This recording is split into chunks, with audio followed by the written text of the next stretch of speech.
pwedeng mga security plans na that would entail securing the voters na safe sila po?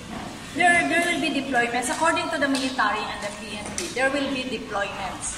There are areas that we recommended for PNP and the Army.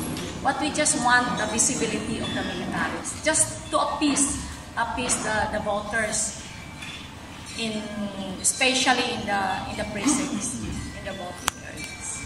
As we understand, or I don't know if it's going to happen, there's a report that there will be about 200 to 500 MILF or observers of each precincts here in Lanao del Norte. And you're talking of like 10,000 of them, outsiders going to Lanao del Norte. Have we ever confirmed the movement from Zamboanga, MILF members of Zamboanga going to Lanao del Norte? And have you raised your concerns about that to the military? Yesterday we had a briefing, but I did not attend that briefing since I also have a meeting here. I sent the Vice Governor, and she reported to me that that was discussed. Those coming from not only Zamboanga City, but even as far as General Santos. May mga taga General Santos para darating, and of course Lanao del Sur, mas marami sila, and from Cotabato City. Is that a concern? Of course, it is a concern. Because the presence of this MILF or the supporters alone can intimidate. Their presence can intimidate our voters, especially what they have done during their campaign. That they harassed, took a picture of the people when they knock at their doors. I mean, that's intimidation. And introducing yourself that I am an MILF.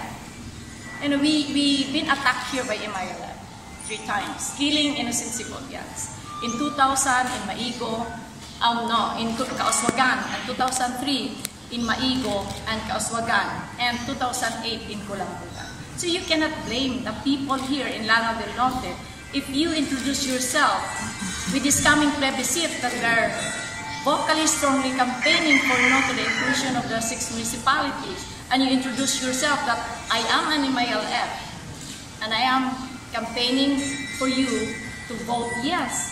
You cannot blame them if the fear in their faces by introducing yourself as MILF.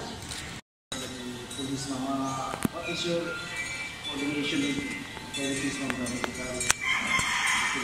Well, we are closely coordinating with the military. Ever since naman the Marawi sits, we have about 2 battalions here, and we've been coordinating with them, closely coordinating to secure our province. Especially, there are also relatives who are residents of Lanao del Norte of the members of the ISIS, and in fact, there was one barangay who allowed his relative to stay overnight in his barangay hall. But when we learned about it, we informed the military, and by the time the military went there, unfortunately, they left already the area. Plebiscite of the inclusion of the 6 municipalities scheduled tomorrow. That's February 6th, and I am just hoping and praying that it's going to be a peaceful and orderly, because that is really what we wanted. Never did we have a problem in election here in Lanao del Norte. Just recently, the barangay election was very peaceful, and we are just hoping also that tomorrow will be a peaceful one. And I am asking the people of Lanao del Norte to vote what you think is right for our province. And we welcome you to Lanao del Norte. Some of you are first timer here in Lanao del Norte. I'm sure you have seen the municipalities in our coastal municipalities.